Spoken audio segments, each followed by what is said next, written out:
मेहता और आप देख रहे हैं ताजा दृष्टिकोण।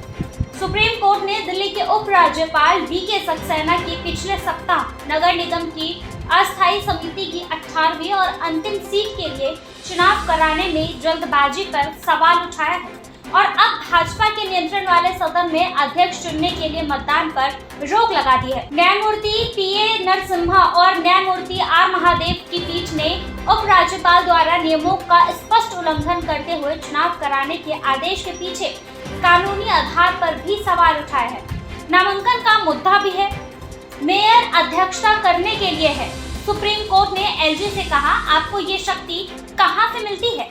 इस तरह से हस्तक्षेप करने पर लोकतंत्र का क्या होगा? क्या इसमें भी राजनीति है? न्यायाधीशों ने उपराज्यपाल से पूछा, सर्वोच्च न्यायालय और विभिन्न उच्च न्यायालय द्वारा अन्य राज्यों के राज्यपाल के खिलाफ की जा रही शिकायतों की बाढ़ को देखते हुए एक महत्वपूर्ण सवाल पूछा। सवाल पूछने के बाद अदालत ने सुश्री ओबराय द्वारा समिति में भाजपा के सुंदर सिंह तंवर के चुनाव को चुनौती देने वाली याचिका पर भी श्री सक्सेना ने जवाब मांगा है और आपकी ओर से पेश वरिष्ठ अधिवक्ता अभिषेक सिंघवी की याचिका पर जवाब देते हुए अदालत ने ये भी कहा, हम आपको बता रहे हैं, अभी चुनाव ना कराएं, नोटिस जारी करें, 2 सप्ताह बाद सूची बनाएं। श्री सिंघवी ने कहा था, स्थायी समिति के सदस्य हैं, वो कभी भी चुनाव की घोषणा कर सकते हैं।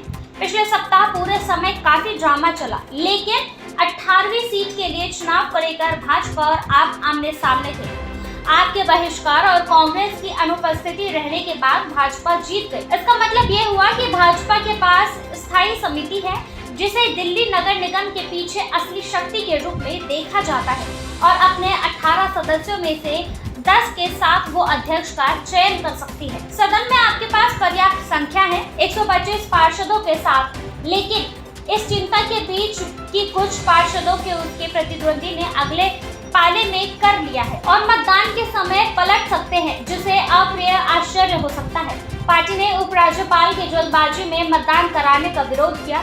चुनाव के एक रात पहले जब केवल भाजपा के सदस्य ही मौजूद थे, आपने रात 10 बजे मतदान के लिए दिए गए आह्वान को ये कहते हुए खारिज कर दिया। पहला कि उसे पार्षदों को बुलाने के लिए पर्याप्त समय नहीं था। दूसरा, केवल महापौर को ही नगर निकाय की बैठक बुलाने का अधिकार है। हम लोकतंत्र में रहते हैं, ये कानून है कि जब भी सदन बुलाया जाएगा 72 घंटे का समय दिया जाएगा। हर पार्षद को समय चाहिए। ऐसा लगता है कि कुछ गलत करने की साजिश है, इसीलिए भाजपा ये सब कर रही है।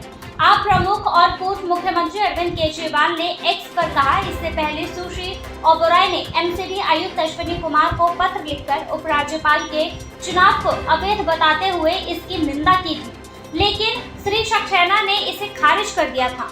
इस चुनाव को लेकर विवाद आप और राष्ट्रीय राजधानी में केंद्र के प्रतिनिधि श्री सक्सेना के बीच तीखे विवादों की एक लंबी कड़ी में नवीनतम है, जिसमें सत्तारूढ़ पार्टी ने उन पर फरवरी 2025 में विधानसभा चुनावों से पहले शासन को बाधित करने और इसे बदनाम करने के लिए एक प्रॉक्सी के रूप में काम करने का आरोप लगाया है।